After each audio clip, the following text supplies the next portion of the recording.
Meskipun begitu, Muslim tetap mempercayai bahwa Muhammad ini adalah rahmat bagi alam semesta.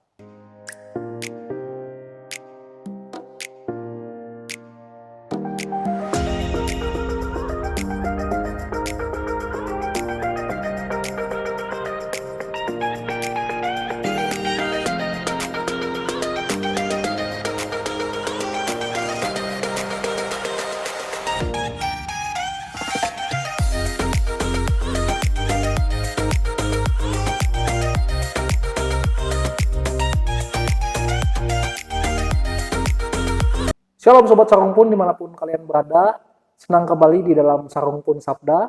Saya yakin percaya kita semua haus untuk mendengarkan satu-satunya kebenaran di dalam Sabda Allah. Siapakah sebenarnya Nabi terakhir? Siapakah sebenarnya Nabi yang datang sebagai penutup semua Nabi? Siapakah Nabi yang datang untuk semua umat manusia? Dari berbagai negara, dari berbagai bahasa, dari berbagai bangsa. Bukan hanya satu bangsa saja ya. Ya masing-masing agama punya pandangannya masing-masing ya. Tapi di sini saya hanya ingin kita sama-sama menilai, kita sama-sama belajar untuk membuka cakrawala kita, membuka logika kita ya. Nah, sebenarnya gampang sekali ya. Sederhana saja kita mau menilai apakah Nabi ini layak jadi Nabi terakhir, apakah Nabi ini benar-benar Nabi yang layak untuk menutup semua Nabi. Parameternya adalah dua hal, ya. Karena Nabi ini adalah penubuat, dia seorang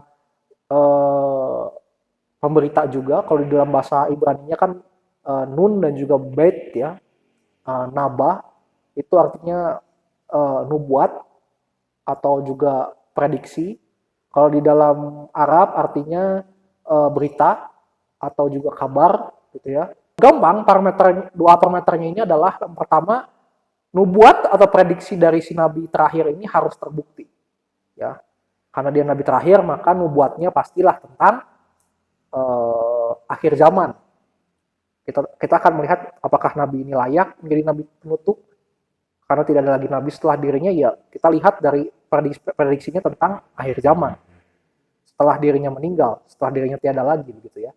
Nah, yang kedua, parameter kedua adalah nabi tersebut apakah sesuai dengan perintah daripada Allah?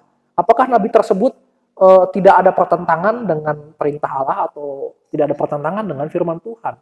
Itu saja dua parameter itu ya. Pertama kita akan membahas dari kepercayaan yang menjadi kepercayaan kuno sebenarnya, kepercayaan yang lama. Ini adalah Yudaisme. Tentu saja baik Kristen, baik Islam ini berakar dari Abrahamik ya, sehingga Yudaisme mau tidak mau kita akan bahas ya. Musa sendiri memang diakui sebagai nabi ya oleh ketiga agama ini, baik Yudaisme, baik Kristen, baik Islam. Bahkan di dalam sabda Allah dalam Ulangan 34 ayat 4 sampai dengan 5, saya akan sertakan dalil-dalil yang saya akan ini ya, sebesar pun saya gunakan, tapi saya tidak akan spesifik menceritakannya. Jadi dikatakan di sana bahwa memang Musa tidak akan masuk ke dalam tanah Kanaan, tapi dia hanya akan melihat dari puncak Pisgah, gitu ya. Dan kemudian di ayat kelimanya dikatakan, maka matilah Musa sesuai dengan firman Tuhan. Jadi memang kematian Musa ini sudah dinubuatkan oleh firman Tuhan bahwa dia akan mati sebelum dia masuk ke dalam Kanaan. Sehingga maka benarlah tentang kenabiannya Musa, tidak diragukan lagi. Nah, setelah Musa kita tahu ada yang namanya Samuel, kalau di dalam Yudaisme itu ya.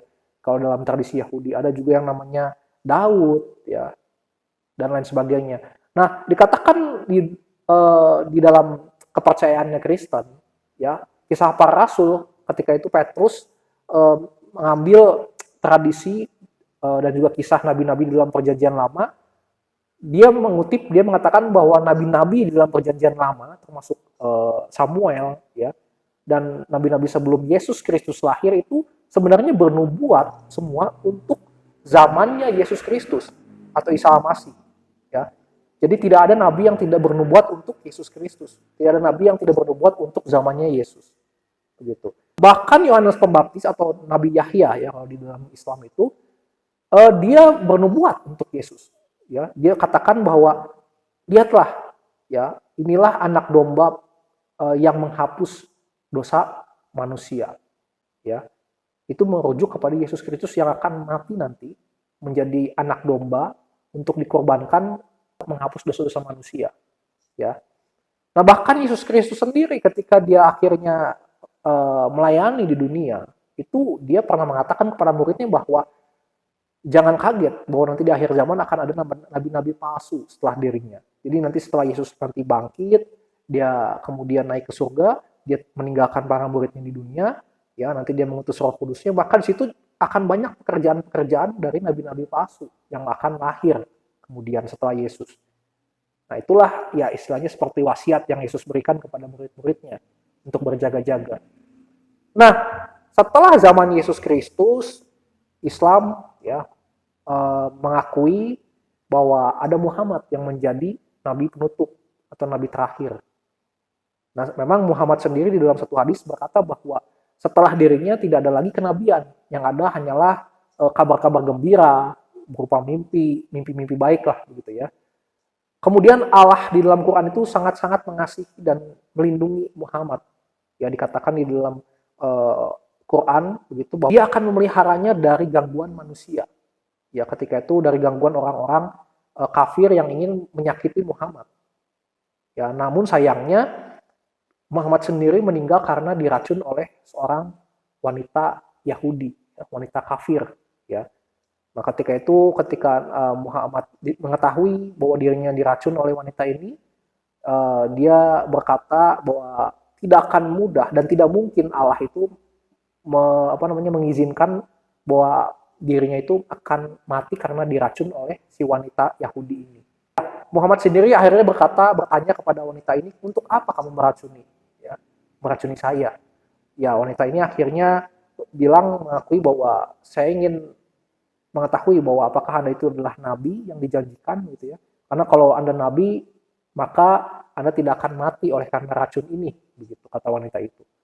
Dan sayangnya ketika di akhir hayatnya Muhammad di dalam satu hadis istrinya Aisyah mendengar bahwa Muhammad ini sempat mengeluhkan rasa sakit akibat efek racun yang katanya masih dirasakan ya di saat-saat terakhirnya.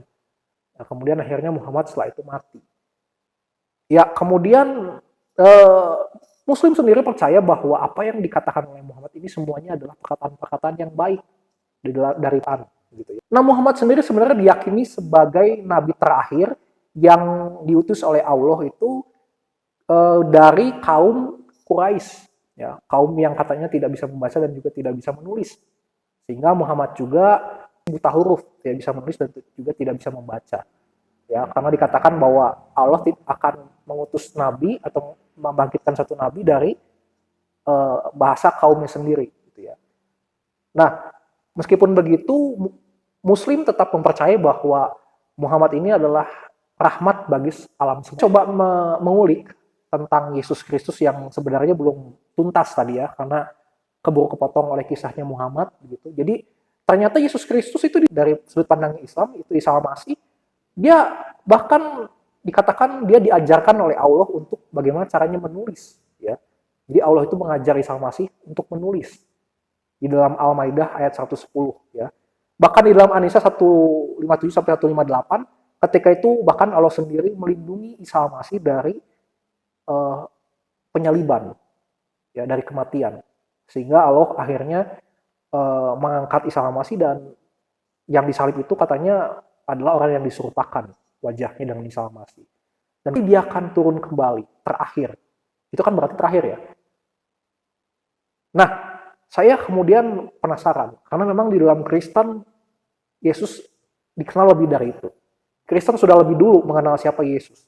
Ya, akhirnya diketahui bahwa di dalam Injil Matius pasal ke-16 ayat ke-21 itu Yesus sendiri sebenarnya selama hidupnya dia bernubuat tentang kematiannya, bahkan tentang kebangkitannya dari salib ya. Ketika itu Yesus berkata kepada murid-muridnya bahwa dia akan bangkit di hari ketiga. Ya. Kemudian Yesus sendiri itu selalu seia sekata dengan Bapaknya di surga. Artinya dia selalu tidak bertentangan dengan firman Tuhan, dengan firman Allah. Dia selalu seia sekata dengan firman Allah. Di dalam Matius 17 ketika itu dalam peristiwa di atas gunung, Yesus dipermuliakan di atas gunung ya. Bapa di surga sendiri yang mengatakan bahwa inilah anakku yang kukasihi. Kepadanya lah aku berkenan. Bahkan dia meminta murid-muridnya untuk menuruti Yesus, mengikuti Yesus. Ya. Nah, bahkan Yesus Kristus sendiri sejak kecil dia belajar. Kalau tadi diajarkan oleh Allah itu di dalam sudutnya Islam diajarkan oleh menulis oleh Allah, di sudutnya Kristen Yesus Kristus itu belajar pasti ya. Karena dia disebut sebagai rabi, guru. Dia belajar menulis, dia belajar membaca. Bahkan bahasa yang dia kuasai itu bukan hanya bahasa Aram dan bahasa Ibrani, Sobat Salam pun. Yang merupakan bahasa ibunya, tapi dia juga menguasai namanya bahasa Yunani. Nah ingat bahasa Yunani ini dulu dikenal dengan bahasa internasional. Kalau sekarang itu bahasa Inggris ya. Bahasa Inggris sama seperti itu. Ini membuat saya akhirnya berpikir-pikir, apa jangan-jangan malah Yesus yang menjadi nabi terakhir ya. Karena ini menjadi satu standar bahwa dia menguasai loh bahasa internasional ketika itu. Nah, kalau gitu sekarang kan bahasa Inggris internasional, bahasa internasional. Nah, ini yang menarik ya. Karena Yesus sendiri pernah bernubuat, pernah berkata bahwa nanti di akhir zaman semua bangsa akan melihat dia. Semua bangsa, semua bahasa. Dan bahkan di dalam Wahyu pasal 14 ayat 1 sampai 5 itu akan ada puji-pujian baru, akan ada nyanyian baru yang hanya bisa diketahui oleh orang-orang yang ditebus oleh Yesus Kristus. Yang dosa-dosanya sudah diampuni oleh Yesus Kristus. Artinya Yesus itu ketika nanti dia datang akan dimengerti oleh orang-orang yang sudah ditebus dia.